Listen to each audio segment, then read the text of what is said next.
Hello students, स्वागत है आप सभी लोगों का पार्टनरशिप सीरीज के आज के तीसरे लेसन के क्लास में। आज हम लोग स्टार्ट करने वाले हैं रिकंस्टिट्यूशन ऑफ पार्टनरशिप, यानी कि साझेदारी का पुनर्गठन। अभी तक इसके पहले मैंने आप लोगों को दोनों ही लेसन, फंडामेंटल ऑफ पार्टनरशिप और उसके साथ साथ गुडविल, ये दोनों ही क्लासेस मैंने आप लोगों को कराया।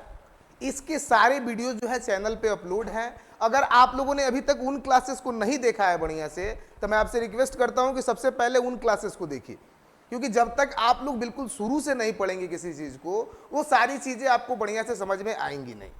तो आप लोग यदि पार्टनरशिप सीरीज पढ़ रहे हैं, मेरे क्लासेस को देख रहे हैं, तो मैं आपसे रिक्वेस्ट करूंगा कि सारे वीडियोज को ऑर्डरली देखें, क्रमबद्ध तरीके से देखें।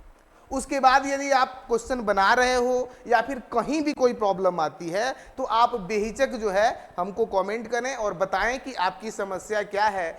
हम आपकी समस्या के अकॉर्डिंग उसका कुछ सॉल्यूशन जरूर आपको बताएंगे, जिससे आपकी समस्या खत्म हो सके। आइए आज के क्लास को शुरू करते हैं और देखते हैं कि आज हम लोग क्या पढ़ने वाले हैं। तो मैं आपको बता दूं कि हम लोग जो है अकाउंट्स में पार्टनरशिप सीरीज में तीसरा लेसन रिकंस्टिट्यूशन ऑफ पार्टनरशिप, यानी कि साझेदारी का पुनर्गठन पढ़ने वाले हैं, और उसका बेसिक थ्योरी आज के क्लास में हम लोग डिटेल में डील करने वाले हैं। आइए क्लास को शुरू करते हैं।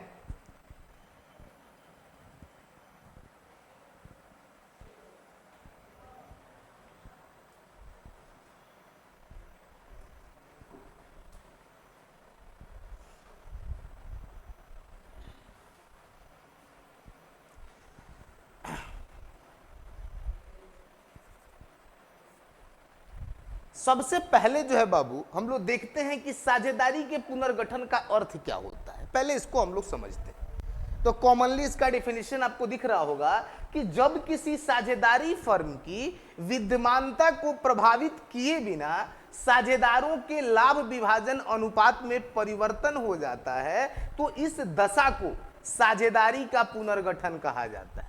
इस दशा को साझेदारी का पुनर्गठन कहा जाता है। यानी कि इसका डेफिनेशन मैं पहले के भी क्लासेस में आपको बता चुका हूं कि मेरे क्लासेस में आपको हिंदी डेफिनेशन और इंग्लिश डेफिनेशन दोनों साथ साथ मिलते हैं। यानी कि यदि आप हिंदी मीडियम के विद्यार्थी हैं तो भी आपको कोई प्रॉब्लम नहीं है, यदि आप इंग्लिश मीडियम के विद्यार्थी हैं तो भी आपको कोई प्रॉब्लम नहीं है। यहां देखिए नीचे जो है इंग्लिश में डेफिनेशन है कि reconstitution of partnership refers the change in the relation of partners without effecting the existence of partnership form. यानी कि आप जो है हिंदी में डेफिनेशन भी देख रहे हैं और इंग्लिश में भी डेफिनेशन देख रहे हैं। अब थोड़ा सा हम लोग इसको समझते हैं बाबू कि साझेदारी का पुनर्गठन क्या है। देखिए, जब साझेदारी व्यवसाय शुरू होता है तो साझेदारों के बीच में यह तय होता है कि अगर प्रॉफिट या लॉस होगा तो उसको वे लोग आपस में किस अनुपात में बांटेंगे, क्योंकि जब तक ये डिसाइड नहीं होगा तब व्यवसाय का प्रॉफिट एंड लॉस बांटा कैसे जाएगा। यानी कि किसी भी साझेदारी व्यवसाय में नॉर्मल तौर पे 2 या 2 से अधिक लोग तो होंगे। जब 2 या 2 से अधिक लोग नहीं होंगे तो साझेदारी नहीं होगी। तो जब 2 या 2 से अधिक लोग होंगे तो जितने भी लोग साझेदारी व्यवसाय में होंगे सबके बीच में ये तय रहता है कि व्यवसाय से जो भी प्रॉफिट होने वाला है या जो लॉस होने वाला है उसको वे लोग आपस में किस अनुपात में बांटेंगे। अब ध्यान दीजिएगा कि साझेदारी का पुनर्गठन क्या कहता है कि उनका ये जो अनुपात है बांटने का बाबू, उसमें चेंजिंग आएगा। साझेदारी का पुनर्गठन कब होगा? जब वो लोगों ने डिसाइड किया है कि वे एक फिक्स अनुपात में अपना लाभ या हानि को बांटेंगे। तो जब उस बांटने वाले रेशियो में परिवर्तन आता है किसी भी वजह से, हाँ व्यवसाय नहीं बदलना चाहिए, व्यवसाय जो है वो चलता रहेगा, किसी भी वजह से वो लोगों के बांटने के अनुपात में, लाभ या हानि को बांटने के अनुपात में यदि कोई बदलाव आता है तो उसको हम लोग क्या कहेंगे? साझेदारी का पुनर्गठन, यानी रिकंस्टिट्यूशन ऑफ पार्टनरशिप। जैसे ऐसे नॉर्मली हम आपको बताते हैं बाबू कि ए बी और सी जो है 5-3-2, यानी कि ए बी सी ने ये डिसाइड करा कि इनका जो प्रॉफिट होगा या लॉस होगा बिजनेस में देखिए बाबू, प्रॉफिट के लिए ही बिजनेस किया जाता है, लॉस हो जाता है। आमतौर पे कोई भी व्यक्ति लॉस के लिए बिजनेस नहीं करता है, बिजनेस वो प्रॉफिट के लिए ही करता है। लेकिन व्यवसायिक परिस्थितियां, संभावित जोखिम या किसी अन्य कारण से व्यवसाय में लॉस हो जाता है। तो सीधी सी बात है कि जब प्रॉफिट में आप हिस्सा लेंगे तो लॉस में भी आपको हिस्सा लेना होगा। तब व्यवसाय में, साझेदारी व्यवसाय में ये डिसाइड रहता है कि व्यवसाय के चलाने से जो भी प्रॉफिट या लॉस होंगे उसको किस अनुपात में बांटा जाएगा। तो यहां डिसाइड है ए, बी और सी जो है वो प्रॉफिट एंड लॉस को किस अनुपात में बांटेंगे, 5:3:2 में। अब देखिएगा, व्यवसाय में होने वाला कोई भी परिवर्तन जो व्यवसाय को प्रभावित ना करे लेकिन इन लोगों का रेशियो बदल दे, यानी 5:3:2 का जो रेशियो डिसाइड है, इसमें अगर किसी भी वजह से परिवर्तन हो जाए, अभी परिवर्तन कब कब हो सकता है मैं आपको आगे बताने वाला हूं, परेशान होने की जरूरत नहीं है। तो अगर इस रेशियो में परिवर्तन होता है तो उसको हम क्या कहेंगे, रिकंस्टिट्यूशन ऑफ पार्टनरशिप, यानी कि साझेदारी का पुनर्गठन। ये रेशियो जो है इन लोगों का 5:3:2, इसमें बदलाव होगा किसी भी कारण से। एक साझेदारी व्यवसाय में साझेदारों का जो अनुपात है, उस अनुपात में किसी भी वजह से यदि परिवर्तन होता है, बशर्ते कि व्यवसाय जो है उसका अस्तित्व नॉर्मली बना रहना चाहिए, तो इस होने वाले परिवर्तन को क्या कहेंगे बाबू हम लोग, साझेदारी का पुनर्गठन, यानी reconstitution of partnership. I hope कि आप लोगों को क्लियर हो रहा होगा, हमारी बातें समझ में आ रही होंगी, कोई दिक्कत नहीं है। तो आप लोग इसका यहां से स्क्रीनशॉट ले लीजिएगा, जो लोग भी नोट्स तैयार कर रहे हैं क्लास देख के, वे लोग यहां से स्क्रीनशॉट ले लेंगे इसका।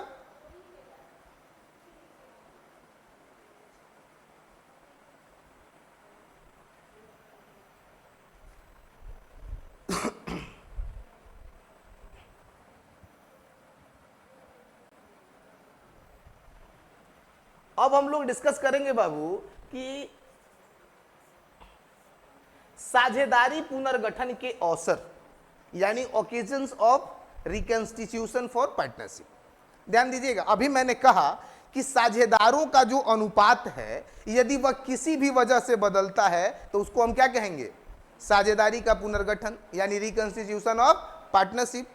अब हम जानेंगे कि आखिर वह रिकंस्टिट्यूशन कब कब हो सकता है, यानी कि साझेदारों का जो ये रिकंस्टिट्यूशन जो होने वाली है, पुनर्गठन, ये कब कब होती है।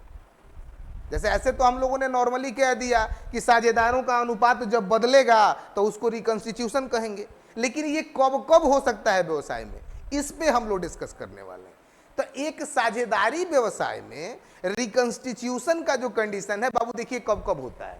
सबसे पहला है कि साझेदारों के लाभ विभाजन अनुपात में परिवर्तन, change in the profit sharing ratio of partners, यानी कि पहले से मान लीजिए कि साझेदार हैं 3 लोग या 2 लोग या 5 लोग, और वे लोग अब चाहते हैं कि उनका अनुपात बदल जाए।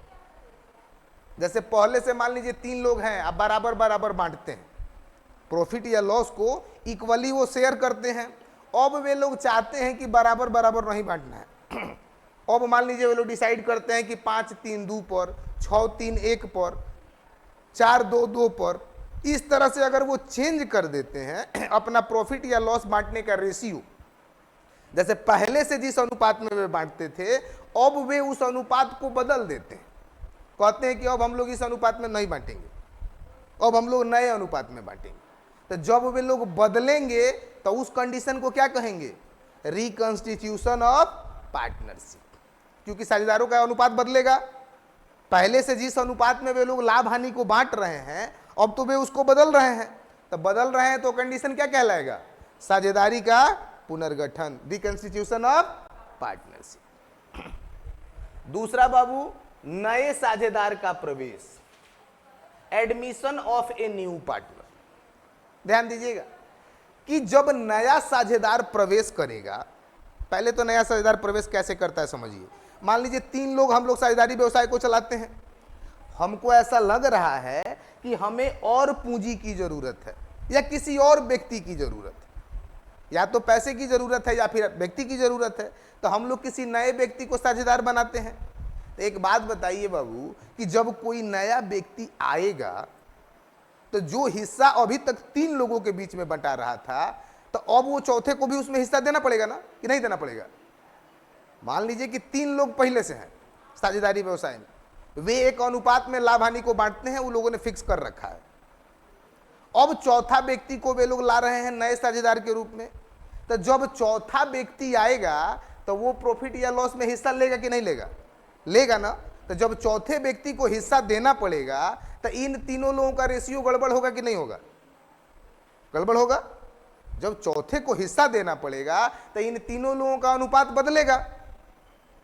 तो जब भी नया साझेदार प्रवेश करता है किसी भी साझेदारी फर्म में, तो उस कंडीशन में भी क्या बदलता है बाबू? साझेदारों का अनुपात बदलता है, और उस कंडीशन को क्या कहते हैं? Reconstitution of partnership. Reconstitution of partnership. अब तीसरा देखिए बाबू कि साझेदार का अवकाश ग्रहण, retirement of an existence partners. अब मान लीजिए कि पहले से 3 लोग साझेदार हैं या 4 लोग साझेदार हैं, उन लोगों का अनुपात जो भी है उसमें से एक साझेदार व्यवसाय से निकल जाए। एक साझेदार क्या करे? व्यवसाय से बाहर चला जाए। वो कहे कि अब हमको व्यवसाय में नहीं रहना है। तब बाबू जब वो व्यवसाय से बाहर जाएगा, एगो जो साझेदार है बाहर चला जाएगा, तो उसका भी हिस्सा अब किसको मिलेगा? उन्हीं तीनों लोगों को। पहले जो लाभ 4 जगह बांटा जाता था, और वो कितने जगह बटाएगा? 3 जगह। तो चौथा जो जा रहा है उसका भी हिस्सा इन 3 लोगों को मिल जा रहा है कि नहीं मिल जा रहा है? मिल जा रहा है ना। तो उस कंडीशन में भी लोगों का अनुपात बदलेगा कि नहीं बदलेगा? बदलेगा ही। चौथे वाले का हिस्सा भी तो यही लोग ले रहे हैं। तो जब बदलेगा, कभी भी बदलेगा, ये दिमाग में रखना है कि साझेदारों का अनुपात यदि बदलेगा चाहे किसी भी कंडीशन में, तो उसको क्या कहेंगे? रिकंस्टिट्यूशन ऑफ पार्टनरशिप, साझेदारी का पुनर्गठन। तो ये कोई अगर रिटायर होता है तो उसका हिस्सा भी बचे हुए साझेदारों को मिलता है। चाहे कोई साझेदार की मृत्यु हो जाए, साझेदार की मृत्यु, डेथ ऑफ ए पार्टनर, यदि किसी साझेदार की मृत्यु हो जाती है बाबू, तो भी तो उसका हिस्सा जो बचे हुए हैं उनको मिलने लगेगा। चाहे कोई साझेदार अवकाश ग्रहण कर ले यानी कि निकल जाए, और चाहे किसी साझेदार की मृत्यु हो जाए, दोनों ही कंडीशन में एक साझेदार कम हो जाएगा। एक साझेदारी व्यवसाय में दोनों ही कंडीशन में, चाहे कोई रिटायर हो रहा है और चाहे किसी की मृत्यु हो रही है, दोनों ही कंडीशन में एक पार्टनर कम हो जाएगा। और जो पार्टनर कम होगा उसका जो हिस्सा होगा अब जो बचे हुए साझेदार हैं उन्हीं को मिलेगा।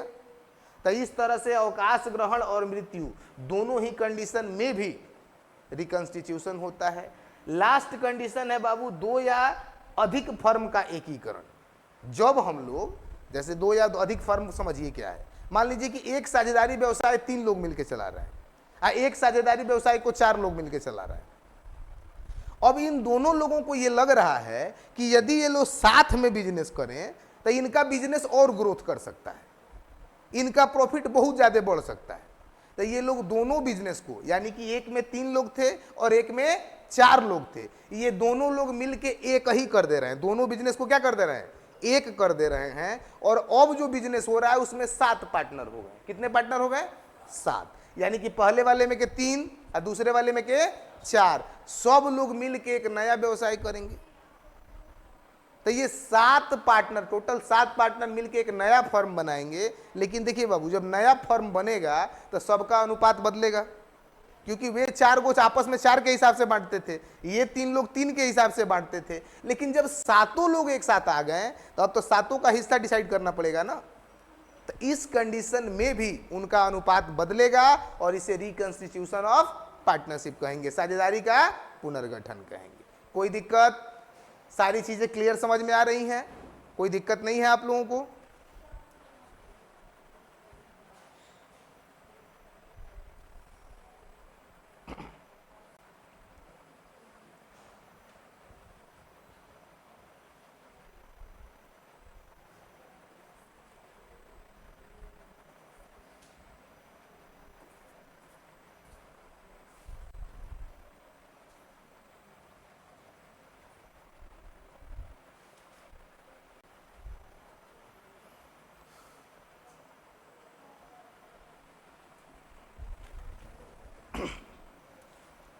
यहां ध्यान दीजिएगा बाबू कि अब हम लोग जो है ये डिसाइड करने वाले हैं कि जब भी किसी साझेदारी व्यवसाय में रिकंस्टिट्यूशन हो जाता है यानी साझेदारी का पुनर्गठन होता है तो दो कंडीशन होता है बाबू। कितना कंडीशन होता है? 2 कंडीशन होगा। कौन कौन सा कंडीशन होगा अब इस पर डिस्कस करिएगा कि रिकंस्टिट्यूशन जब भी होगा तो बाबू या तो पहले से जो साझेदार हैं या तो उसमें से किसी साझेदार का हिस्सा बढ़ेगा और नहीं तो घटेगा। दुए को ना कंडीशन होगा। पहले से मान लीजिए कि हम लोग जिस अनुपात में भी बांट रहे हैं अपने प्रॉफिट को या लॉस को, अपने प्रॉफिट को या लॉस को पहले से जिस रेशियो में भी हम बांट रहे हैं, अब यदि नया परिवर्तन उसमें करते हैं तो 2 ही कंडीशन हो सकता है कि या तो हमारा हिस्सा थोड़ा सा बढ़ जाएगा और नहीं तो हमारा हिस्सा थोड़ा सा घट जाएगा। दुए वो कंडीशन हो सकता है, तीसरा कंडीशन तो होगा नहीं। या फिर तीसरा कंडीशन में ये हो सकता है कि हमारा हिस्सा न बढ़े या ना घटे, यानी जितना अनुपात पहले था उतना ही अभी भी मिल रहा है।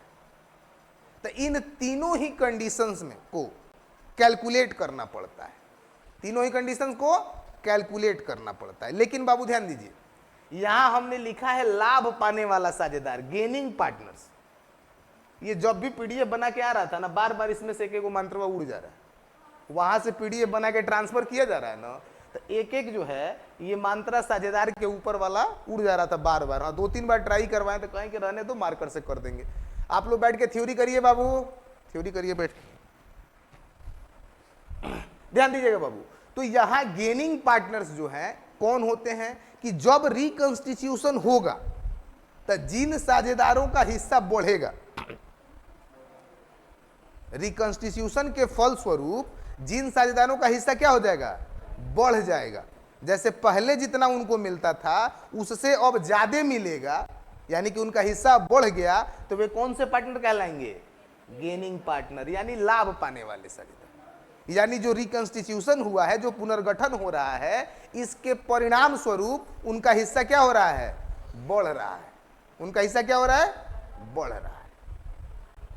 ध्यान दीजिएगा कि जब रिकंस्टिट्यूशन होगा तो जिस साझेदार का हिस्सा बढ़ेगा, कंडीशन हमने बताया कि 3 हो सकता है मेन, अगर देखें तो या तो उनका हिस्सा बढ़ेगा, नहीं तो उनका हिस्सा घटेगा, और नहीं तो बराबर रहेगा। यही कंडीशन हो सकता है। तो सबसे पहले हम लोग देख रहे हैं गेनिंग पार्टनर को, यानी कि वैसे साझेदार जिनका रिकंस्टिट्यूशन के रिजल्ट्स में हिस्सा क्या होता है? बढ़ जाता है। क्या होता है? बढ़ जाता है। दिमाग में रखिएगा कि रिकंस्टिट्यूशन जब होगा तो जिस साझेदार का हिस्सा बढ़ जाएगा उसको क्या कहेंगे? गेनिंग पार्टनर कहेंगे। कोई दिक्कत? तो यहां से आप इसका भी स्क्रीनशॉट ले सकते हैं।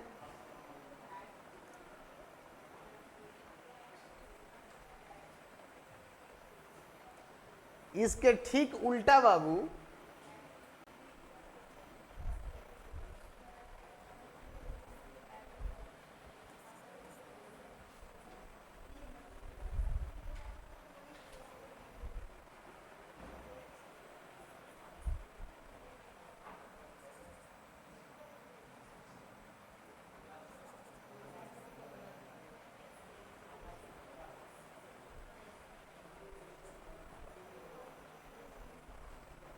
ध्यान दीजिएगा, जिनका हिस्सा बढ़ गया वे क्या है?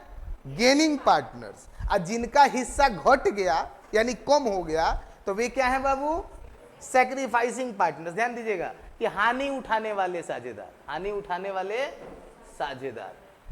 साझेदारी के पुनर्गठन पर जिन साझेदारों का हिस्सा घट जाता है, जिन साझेदारों का हिस्सा घट जाता है यानी कि कम हो जाता है, उन्हें हानि उठाने वाले साझेदार कहा जाता है। क्या कहा जाता है? हानि उठाने वाले साझेदार या फिर त्याग करने वाले साझेदार। हानि उठाने वाले या त्याग करने वाले, त्याग करने वाले, इन साझेदारों को क्या कहा जाता है बाबू? हानि उठाने वाले साझेदार या फिर त्याग करने वाले साझेदार। और अंग्रेजी में उन्हें क्या कहेंगे? सैक्रिफाइसिंग पार्टनर्स, यानी कि the partners whose shares have decreased. यहां देखिए पहले वाले में इंक्रीज्ड था, इसमें क्या है? डिक्रीज्ड है। Decreased due to change in profit sharing ratio are known as sacrificing partners. क्या कहेंगे बाबू? Sacrificing partner. ध्यान से समझ में आ रहा होगा बिल्कुल कि जब भी रिकंस्टिट्यूशन होगा, जिन साझेदारों का हिस्सा बढ़ जाएगा वे गेनिंग पार्टनर्स, जिन साझेदारों का हिस्सा घट जाएगा यानी कम हो जाएगा वे सैक्रिफाइसिंग पार्टनर्स, और जिनका दोनों में से कुछ नहीं होगा वो नन वाले श्रेणी में आ जाएंगे, यानी कि वे ना तो सैक्रिफाइसिंग है और ना ही गेनिंग है।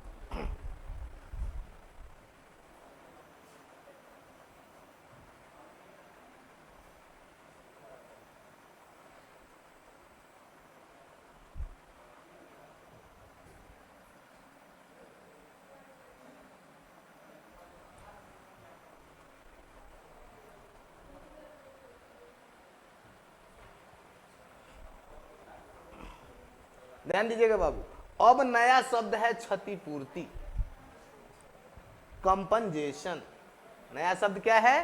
क्षतिपूर्ति, कंपनजेशन। ध्यान दीजिएगा, लाभ पाने वाला साझेदार हानि उठाने वाले साझेदार को ख्याति के रूप में जो भुगतान करता है उसे क्षतिपूर्ति कहा जाता है। यानी कि compensation refers the amount as goodwill paid by a gaining partner to sacrificing partners. जैसे देखिए, जब हिस्सा बदलता है ना बाबू, जब शेयर चेंज होता है तो उसमें कोई गेनिंग पार्टनर हो जाता है और कोई सैक्रिफाइसिंग हो जाता है, यानी किसी का हिस्सा बढ़ जाता है और किसी का घट जाता है। तो जिन साझेदारों का हिस्सा बढ़ता है यानी इंक्रीज करता है, वे लोग जिन साझेदारों का हिस्सा डिक्रीज करता है यानी कम होता है, उन लोगों को कंपनजेशन देते हैं, क्षतिपूर्ति देते हैं। किसके रूप में? गुडविल के रूप में। किसके रूप में? अभी पहले हमने गुडविल पढ़ाया है, तो वो गुडविल के रूप में उसको कंपनजेशन देते हैं। यानी कि अब ऐसे आमतौर पे समझ लीजिए कि जिन लोगों का हिस्सा बढ़ रहा है, वे लोग जिन लोगों का हिस्सा घट रहा है, उनको ख्याति के रूप में जो पैसा देते हैं उसको क्या कहा जाता है? कंपनजेशन कहा जाता है। यानी कि जिन साझेदारों का हिस्सा बढ़ता है, यानी कि जिन साझेदारों का हिस्सा ऊपर जा रहा है यानी उनका शेयर बढ़ रहा है, तो जिनका शेयर कम हो रहा है उनको वे लोग गुडविल के टर्म में पैसा देते हैं। गुडविल को मनी टर्म में लिया जाता है, पैसे के टर्म में, तो वे पैसे के रूप में उनको गुडविल देते हैं और उसको हम लोग क्या कहते हैं? कंपनजेशन, क्षतिपूर्ति। यानी कि लाभ पाने वाला साझेदार हानि उठाने वाले साझेदार को ख्याति के रूप में जो भुगतान करता है उसे क्षतिपूर्ति कहा जाता है। Compensation refers the amount as goodwill paid by a gaining partner to sacrificing partners. कोई दिक्कत समझ में आ रहा है? यानी कि जब रिकंस्टिट्यूशन होगा बाबू, तो जिन साझेदारों का हिस्सा बढ़ेगा वे लोग उन साझेदारों को जिनका हिस्सा कम हो रहा है उनको गुडविल के रूप में पैसा देते हैं, और इसी पैसे को क्या कहा जाता है? कंपनजेशन कहा जाता है, क्षतिपूर्ति। क्या कहा जाता है? क्षतिपूर्ति। कोई दिक्कत समझ में आ गया?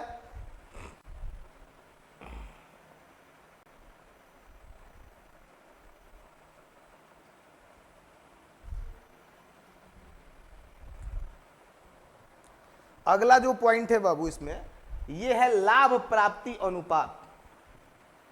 लाभ प्राप्ति अनुपात साझेदारी के पुनर्गठन पर, बार बार 9 पे चला गया है, साझेदारी के पुनर्गठन पर जिस साझेदार का हिस्सा बढ़ता है तो उसके अनुपात को लाभ प्राप्ति अनुपात कहा जाता है, गेनिंग रेशियो।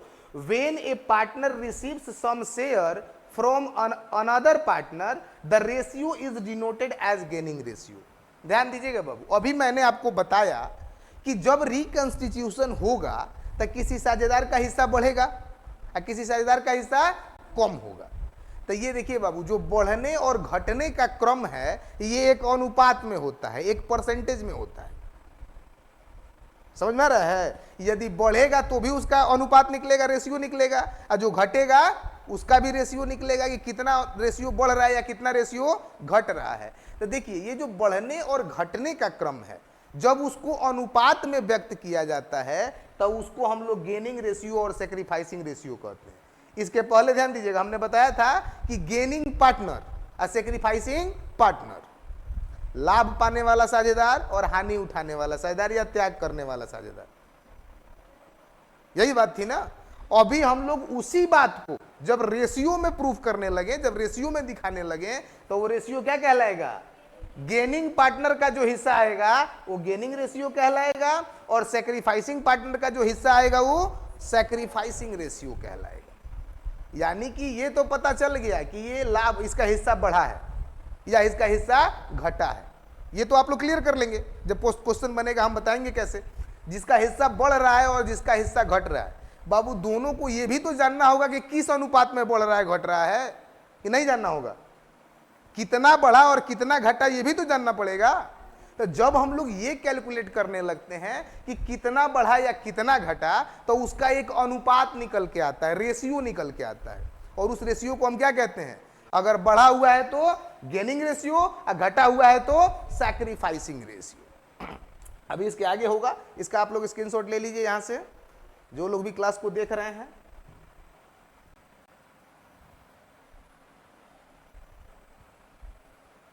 यहां से त्याग अनुपात, सैक्रिफाइसिंग के बाद यहाँ पे सॉरी ऊपर गेनिंग था और यहाँ पे क्या है? सैक्रिफाइसिंग है। त्याग अनुपात तो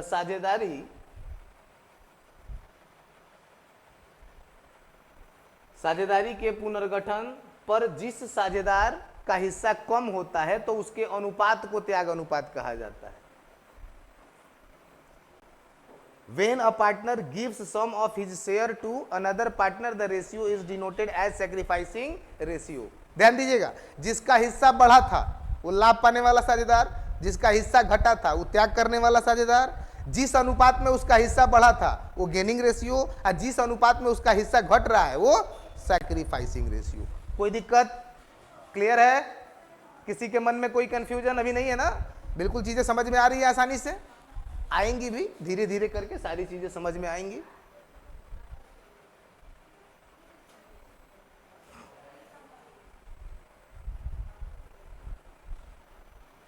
अब यहां जो है हम आप लोगों को थोड़ा सा बता दें कि ये जो गेनिंग और सैक्रिफाइसिंग होगा ये कैसे हम लोग कैलकुलेट करेंगे। तो बाबू देखिए, जब गेनिंग निकालना होता है या सैक्रिफाइसिंग, तब पहले सैक्रिफाइसिंग आएगा। तो सैक्रिफाइसिंग रेशियो निकालने का या फिर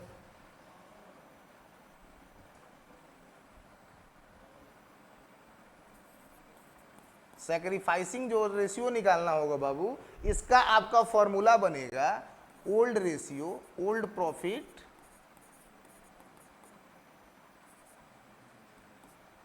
शेयरिंग रेशियो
देखिए, यदि आपको सैक्रिफाइसिंग रेशियो निकालना होगा तो सैक्रिफाइसिंग रेशियो का फॉर्मूला होगा बाबू old profit sharing ratio minus new profit sharing ratio. यानी किसी भी साझेदार का जो पुराना अनुपात रहेगा उसमें से जब उसके नए अनुपात को घटा देंगे तो हमारा क्या निकल जाएगा? Sacrificing ratio. क्या निकलेगा? Sacrificing ratio. अब वहीं यदि आपको दूसरा गेनिंग रेशियो निकालना है बाबू, गेनिंग रेशियो यदि आपको कैलकुलेट करना है तो गेनिंग रेशियो बराबर हो जाएगा new profit sharing ratio minus old profit sharing ratio. यानी कि जब हम लोग नए लाभ विभाजन अनुपात में से पुराना लाभ विभाजन अनुपात माइनस करेंगे तो गेनिंग रेशियो निकल के आ जाएगा। यानी ये इसका फॉर्मूला होगा। अगर हम लोग सैक्रिफाइसिंग निकालना चाहते हैं तो ऊपर वाले फॉर्मूला से निकालेंगे और गेनिंग निकलेगा तो नीचे वाले से निकलेगा। अब ध्यान दीजिएगा कि यदि आप इसमें से कोई एक फॉर्मूला लगाते हैं और गलती से आपका रिजल्ट माइनस में आ जाता है तो परेशान नहीं होना है। जैसे हम लोग मान लीजिए old profit sharing ratio minus new profit sharing ratio लेके जा रहे हैं, तो जो प्लस में आ रहा है वो तो क्लियर होता जा रहा है कि भाई वो सैक्रिफाइसिंग है। अब गलती से उसमें से कोई माइनस में आ गया, तो माइनस में आ गया मतलब कि वो क्या है, गेनिंग रेशियो है। समझ में आ रहा है? यानी कि जो प्लस में आ रहा है वो सारा सैक्रिफाइसिंग, अगर सैक्रिफाइसिंग का फॉर्मूला लगाए हैं यानी ओल्ड माइनस न्यू और सब प्लस में आ रहा है मतलब कि आपका सब सैक्रिफाइसिंग है। अब गलती से उसमें कोई माइनस में आ गया तो परेशान नहीं होना है। माइनस में होने का मतलब है कि वो क्या है, वो गेनिंग है। वो क्या है, गेनिंग है। किसी भी दोनों में फॉर्मूला में, जैसे मान लीजिए गेनिंग आप निकाल रहे हैं न्यू माइनस ओल्ड के फॉर्मूले से, इसमें जो प्लस में आ रहा है वो गेनिंग है और जो माइनस में चला जाएगा वो सैक्रिफाइसिंग है, यानी अपोजिट हो जाएगा। कोई दिक्कत? तो आज के क्लास में मैंने आप लोगों को बताया कि रिकंस्टिट्यूशन ऑफ पार्टनरशिप क्या है, उसके ओकेजन्स यानी अवसर कौन कौन से हैं, लाभ उठाने वाले साझेदार कौन है, हानि उठाने वाले साझेदार कौन है, लाभ प्राप्ति अनुपात क्या है और त्याग अनुपात क्या है। साथ ही साथ मैंने आपको ये भी बताया कि त्याग अनुपात निकालने का फॉर्मूला क्या है और दूसरा मैंने बताया कि लाभ प्राप्ति अनुपात यानी गेनिंग रेशियो का फॉर्मूला क्या है। तो आज के क्लास में मैंने जो भी चीजें बताई इसको आप बढ़िया से देखें, अपना नोट्स तैयार करें, बिल्कुल आसानी से, आसान भाषा में सारी चीजें हैं, समझने का प्रयास करें। लेकिन यदि आपको कुछ नहीं समझ में आता है, आपको कोई भी दिक्कत आती है कहीं भी किसी भी बिंदु पे, तो आप जो है कमेंट करें, हमें बताएं कि क्या चीजें आपको समझ में नहीं आ रही हैं, उसको मैं प्रयास करूंगा कि जितना बढ़िया तरीके से हो सके सॉल्व करूं। आज के क्लास में इतना ही, इतना आप समझिए। नेक्स्ट क्लास में इसके आगे की चीजें इस चैप्टर की आपको मिलेंगी। धन्यवाद।